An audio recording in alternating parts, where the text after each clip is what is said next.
Hello guys, welcome back to Show of Vibe. Oh, what a trailer! It is a very good trailer, man. Yes, so మొత్తానికి RR Veeramallu cinema నుంచి trailer అయితే ఎప్పటి నుంచో ఆసక్తికరంగా wait చేస్తే వచ్చేసింది భయ్యా. సో మొత్తానికి ఆ ట్రైలర్ ఎలా ఉందరా అంటే అఫ్ కోర్స్ మీ మైండ్లో ఇది ఖచ్చితంగా బాగాలేదని అంటాడు అని ఉంటుందని నాకు తెలుసు. బట్ ఈసారి కొంచెం వెరైటీగా ఎస్ గుడ్ ట్రైలర్.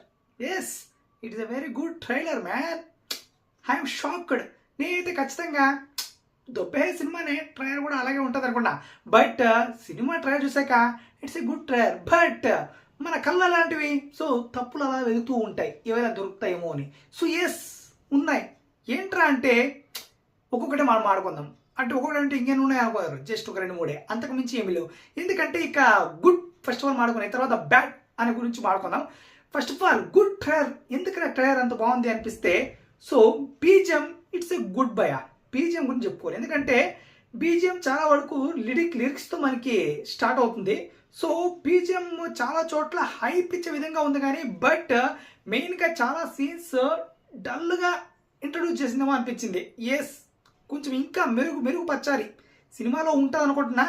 సో ఇంకా చాలా మెరుగుపరచాలి, అందులో డౌట్ లేదు. ఇంకొకటి సెట్స్ అండ్ విఎఫ్ఎక్స్. సెట్స్ ఏవైతే ఉన్నాయో ఈ వీరమల్లుకు వాడినవే, సో సెట్స్ అయితే చాలా గుడ్గా ఉన్నాయని చెప్పాలి భయ్యా. ఎస్ వెరీ గుడ్గానే ఉన్నాయని చెప్పాలి. ఇంకా విఎఫ్ఎక్స్ అంటే అంత లేదు, ఓకే. ఈ సినిమాకు ఉన్న బడ్జెట్కి ఓకే పర్వాలేదు, ఎందుకంటే ఇంత రూమర్స్ ఇంత ట్రోలింగ్ తట్టుకొని ఇలాంటి అవుట్పుట్ ఓకే, ఖచ్చితంగా ఓకే, అందులో డౌట్ లేదు.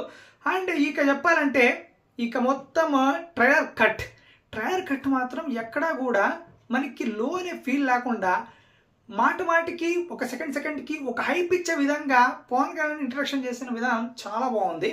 అండ్ ఇక విలన్స్ కూడా చాలా బాగా ప్రొజెక్ట్ చేస్తారు. ఇక నెగిటివ్ విషయానికి వచ్చేస్తే పవన్ కళ్యాణ్, ఎస్ మీరు విన్నది నిజమే, యువర్ రైట్.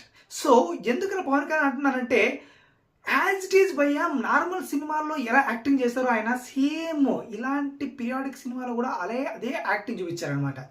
సో డైరెక్టర్లు ఓకే చేశారా యాక్టింగ్ని, లేకపోతే ఈయనకి వచ్చింది ఇదేలే అని తీసుకుపోయారో నాకు అర్థం కాలేదు. అంటే పవన్ కళ్యాణ్ నేను తక్కువ చేయాలని కాదు కానీ ఈజ్ ఎ గ్రేట్ యాక్టర్, అందులో డౌట్ లేదు. ఎందుకంటే సుస్వాగతం నుంచి ఆయన సినిమా చూసుకొస్తే రఫ్ ఆడి ఇచ్చేసాడు అప్పట్లో.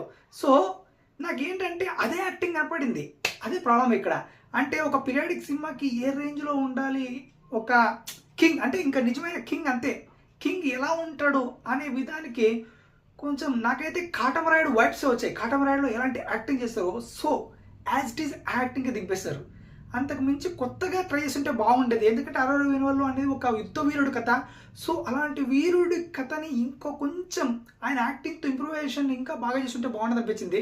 సో అది చాలా నాకు పెద్ద మైనస్గా కనిపించింది. సినిమా మొత్తం ఆయన ఎక్కడ కనపడినా, ఎక్కడ ఆయన డైలాగ్ చెప్పినా, ఆయన స్క్రీన్ ప్రెజెన్స్ కనపడినా, ఏం కనపడినా, బాడీ లాంగ్వేజ్ కనపడినా, స్టైల్ కనపడినా, సో మొత్తానికి నాకు పవన్ కళ్యాణ్ గారిని చూసినట్టుంది కానీ హరిహర వీరమల్లుని మాత్రం చూసినట్లేదు. It's a fact.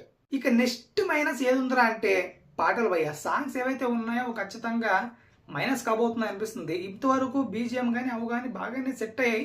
అండ్ ఇక నాకు తెలిసి పాటలు మాత్రం చాలా మైనస్గా ఉండబోతుంది. ఇప్పటి వరకు విన్న పాటల్లో అరాకుర ఒక పాట అయితే బాగానే ఉంది అంతే, అంతకు మించి ఇంకే పాట బాగలేదు భయ్య.